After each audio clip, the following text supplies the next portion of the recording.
राष्ट्रीय सेमिनार था ब्रह्म ऋषि सहजानंद स्वामी जी महाराज के नाम से जो ट्रस्ट बनाया गया है श्री सहजानंद जी हमारे क्षेत्रीय अध्यक्ष जी के द्वारा। बढ़िया कार्यक्रम था, सफल कार्यक्रम था, उसकी डिटेल आपको ब्रीफिंग मिलेगी। उसके पश्चात ग्राम चौपाल का आयोजन किया गया। ग्राम चौपाल का आयोजन क्योंकि मनरेगा की जगह अब विकसित भारत जी राम जी अधिनियम आ गया है, इसके माध्यम से गांव का सर्वांगीण विकास होगा। पीएम गति शक्ति से गांव के विकास का जो रोड मैप है वो जुड़ा रहेगा। श्रमिकों का रोजगार नहीं छिनने वाला है। मनरेगा के माध्यम से जो भी मैन पावर, चाहे आउटसोर्सिंग चाहे संविदा लगी हुई है, उनके किसी भी दायित्व में कोई कमी नहीं की गई, न की जाएगी। जो 90,000 करोड़ का बजट होता था, 1,51,000 का बजट होने वाला है। अर्थात जब विकसित भारत बनेगा उस समय विकसित ग्राम सभा भी बनेगी।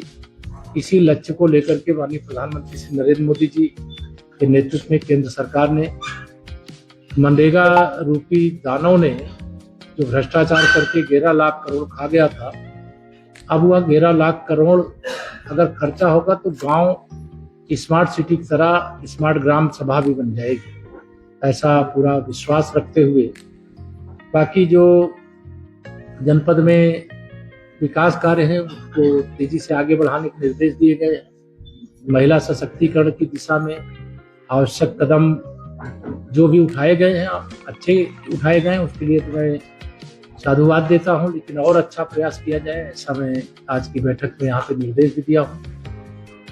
कानून व्यवस्था चुस्त और दुरुस्त, यह भारतीय जनता पार्टी सरकार की आदरणीय योगी जी के नेतृत्व में हमारी उपलब्धि है। और डबल इंजन सरकार, क्योंकि हमारी डबल इंजन सरकार है, केंद्र में भी है, प्रदेश में भी है, और 2047 विकसित भारत का लक्ष्य है। और उत्तर प्रदेश में 2027 के विधानसभा चुनाव होने वाले हैं। मैं ये जरूर कह सकता हूं कि 2027 के विधानसभा चुनाव में हम लोग 2017 से भी बड़ी विजय प्राप्त करेंगे और समाजवादी पार्टी के फर्जी पीडीए की धज्जी उड़ेगी। उनका परिवारवाद, उनकी गुंडागर्दी, उनकी तुष्टीकरण की राजनीति अब सफल नहीं होने वाली है। और कांग्रेस उत्तर प्रदेश में कहीं उसका आता पता नहीं है, लेकिन लोकसभा चुनाव के बाद हरियाणा, महाराष्ट्र, दिल्ली प्रदेश और बिहार चुनाव जीतने के बाद मुझे कहने में कोई संकोच नहीं है कि समाजवादी पार्टी से जुड़े हुए जो लाल टोपी वाले और जालीदार टोपी वाले, ये दोनों गायब हैं आजकल। तो भाजपा का ग्राफ बढ़ रहा है, जनाधार बढ़ रहा है और बिना भेदभाव के सबका साथ सबका विकास किया जा रहा है।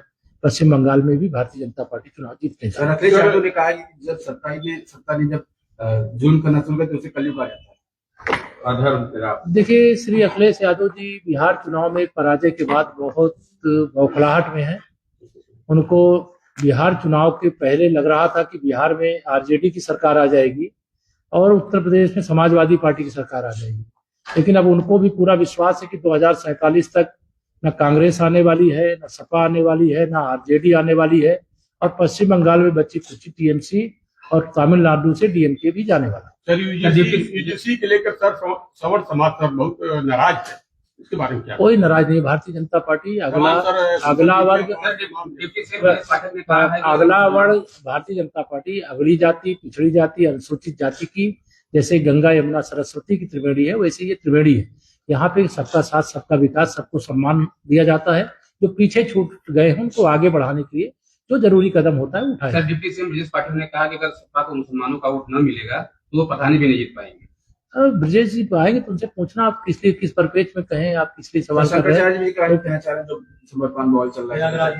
क्या नहीं, पूज्य शंकराचार्य जी के चरणों में प्रणाम है, वो बढ़िया स्नान करें, उनसे प्रार्थना है और यह विषय का समापन करें, ऐसे आग्रह है।